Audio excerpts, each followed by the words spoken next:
자율주행 택시 공개 연기에 테슬라가 8% 넘게 급락했다. 빅테크주들이 무더기로 급락하며 나스닥 지수도 패닉에 빠졌다. 코스피가 연고점을 돌파하며 2,900선에 근접했다. 삼성전자와 하이닉스가 나란히 52주 신고가를 기록했다. 신뢰산 리튬이 인플레이션 방지법 수혜 대상으로 분류되며 포스코 관련주가 급등했다.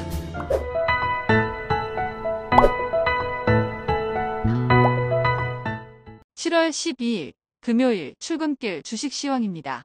전일 뉴욕 증시는 혼조세로 마감했다.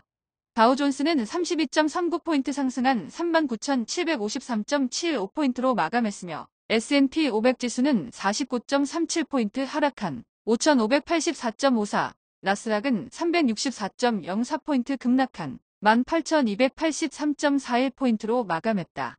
6월 소비자 물가 지수가 예상을 밑돌자 금리 인하에 대한 기대감이 높아졌지만 대형 기술주들에 대한 투매가 이어지며 나스닥은 2% 가까이 급락했다.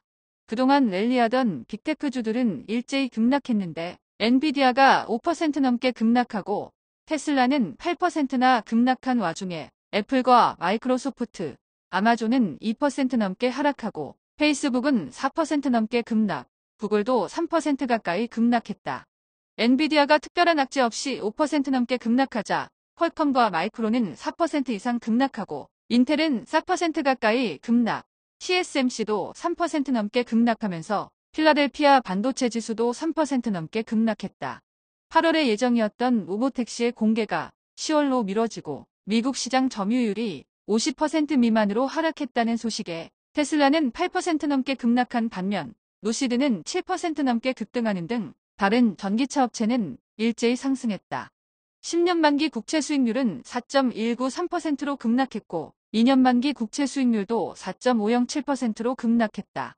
원달러 환율은 1373.5원으로 상승했고 서부 텍사스 중진유는 배럴당 82.62달러로 상승했다. 비트코인은 57,000달러대 중반으로 상승했고 이더리움은 3,100달러 초반대로 상승했다. 전일 국내 증시는 혼조세로 마감했다. 코스피는 전일 대비 23.36포인트 상승한 2,891.35포인트로 마감했으며 코스닥은 6.13포인트 하락한 852.42포인트로 마감했다. 코스피는 외국인이 6천억 이상 순매수에 나서며 연고점을 돌파했는데 삼성전자와 하이닉스는 장중 52주 신고가를 기록하고 밸류업 수혜주인 KB금융, 신한지주와 삼성물산이 큰 폭으로 상승한 가운데 신뢰산 리튬이 미국 인플레이션 방지법 수혜 대상이라는 소식에 포스코홀딩스가 6% 넘게 급등하고 포스코 퓨처음도 4% 넘게 급등한 가운데 최근 약세를 보인 삼성 SDI가 4% 이상 급등하고 LG에너지솔루션도 3% 넘게 상승하며 코스피는 1% 가까이 상승했다. 에코프로비엠과 알테오젠은 소폭 하락했지만 에코프로가 1% 넘게 하락하고 HLB가 5% 이상 급락, 삼천당제약과 엔캠도 4% 가까이 급락하면서 코스닥 지수는 1% 가까이 하락했다. 방산주는 일제히 하락했는데 현대로템과 LI진엑스원은 모건 스탠리 지수의 편입 가능성에도 불구하고 JP모간의 대량 매도에 2%가량 하락했다. 중국 소비 관련주는 혼조세로 마감했는데 호텔신라는 1% 넘게 상승했고 롯데관광개발은 1% 넘게 하락하며 다시 9,000원대로 떨어졌다. 아이폰 관련주는 혼조세로 마감했는데 LG디스플레이는 하반기 흑자 전환에 대한 기대감에 3% 넘게 상승했고 LG이노텍은 외국계 매수세의 유입에 장중 3% 이상 상승하며 30만원에 근접했으나 차익 실현 매물의 출현으로 소폭 하락으로 마감했는데 저도 30만원에 매도 걸어놨다가 실패했습니다.